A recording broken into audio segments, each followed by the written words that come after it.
In watercolor, to make something lighter, we obviously add more water to the pigment and allow the color of the paper, which is white, to come through. Hence the transparent nature of watercolors, or using the transparent nature of watercolors to our advantage. However, what do you do when you want an area to be white and be the color of the paper?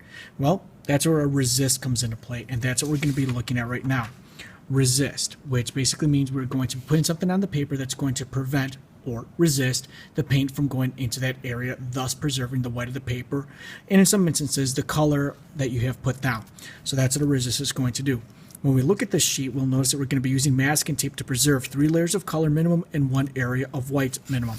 So the first thing I'm going to do is I'm going to take some masking tape, and while yes, I don't necessarily have to tear this up, all I have to do is I can just put it right down however I want, but I like to tear it up to create a little bit more of an interesting edge, so it's not just something kind of boring, but rather I play with the idea of what the resist can actually do for me. So I'm going to come in here and I'm going to put down some layers of masking tape, tearing the masking tape to create, like I said, those interesting little edges. Now, there's no rule as to how much you have to use at this point. It's just we're just having some fun, just learning the technique of resist to see what it's going to do. Now, I'm almost done here. I'm just going to put one more down. And there we go. That's enough. So now what I'm going to do is, before I actually put any pigment down, what I like to do is make sure that my masking tape is nice and adhered to the paper. And I personally, because I prefer to keep a very light first layer, is I'm going to put down some water. So as you can see, this is going to wind up being a wet into wet for my first layer. So I put that down. I'm going to add a touch of the ultramarine blue. So I'm going to be using a lot more water than I am going to be using pigment. And I'm going to put that down, allowing some areas to be a little bit thicker than others, a little bit darker than others. That's fine. There's nothing wrong with that. Again, right now, all we're doing is learning how to use a resist, what it does for us. So I'm not necessarily making any work of art here, just practicing a technique. Now comes the waiting game. I have to wait for this layer to dry before I can apply another layer.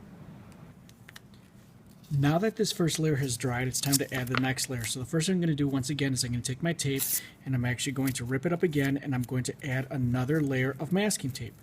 This next layer of masking tape is no longer going to be protecting any white because I just don't have any white exposed anymore.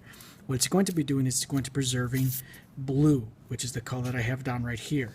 Okay, now notice when I put this down, I let it overlap some of the masking tape that I already have down. That's fine. I don't have to have it overlap, or I could have it overlap. I prefer to have it overlap so that way I could see the difference when I remove the masking tape. I could see the difference between the different layers. So I get that on there. Again, doesn't matter where it goes, just as long as I get it on there. Now, once it's on there, next thing is just like I did before with my previous layer, is I'm going to wet my brush, come in here, and I'm going to add another color. So I started with my ultramarine blue. I'm going to add maybe a little bit of my phthalo green, dip it into there, and now that's a little bit too opaque, so I'm going to add a little bit more water. And I'm going to come into here, and all I'm doing is adding a thin layer of the green on top of it. Notice I haven't dipped back into my palette. There was enough green in this area to pull into the rest of the painting, into the rest of this little area in here. A little bit more water, so that way I get a little bit thin in some areas, a little bit thicker in others. And that's fine, just so that way you can see the difference between the layers of masking tape and pigment. Now that I've actually added that layer of color, now I'm going to let that dry before I move on to my next step. So that's going to take a little while.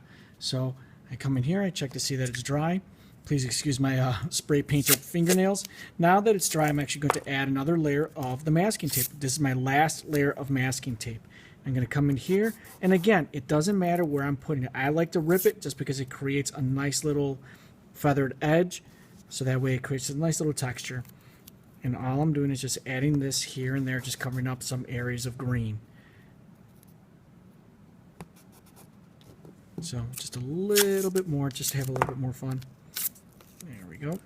Now, what I'm going to do is once I've added this on here, now I'm going to actually add my last and final layer of color. Because what I'm looking for when I look at this list of my resist is that I have Using masking tape, I preserve 3 layers of color, 1 area of white. These are my minimums. So I already covered up my white first, and then I've been covering up my different colors. So now this is my last one. So I come in here, and I'm going to actually, instead of, I've used green, now I'm going to throw another color on top of it. Let's go with, I'm going to go with violet. So I'm keeping this completely analogous. So I come in here, and I'm going to throw a little bit of violet on top of that.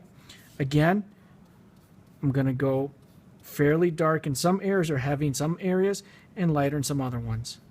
Just so that way I get a variation of value so I could see what the resist does, how it affects my colors. Because some areas are going to be darker, some areas are going to have more layers of the color on top of them. So I'm just playing with it once again. Now that I'm done there, pretty easy. Now, once again, waiting game. I have to wait for this to dry a little bit. This I don't have to wait to dry as much as I did before, but I am going to wait for it to dry. Finally, now that my paint is actually dry, I could actually remove the masking tape. So I'm going to start just by peeling it off. You got to be a little bit careful. You don't necessarily just want to grab it and yank it off.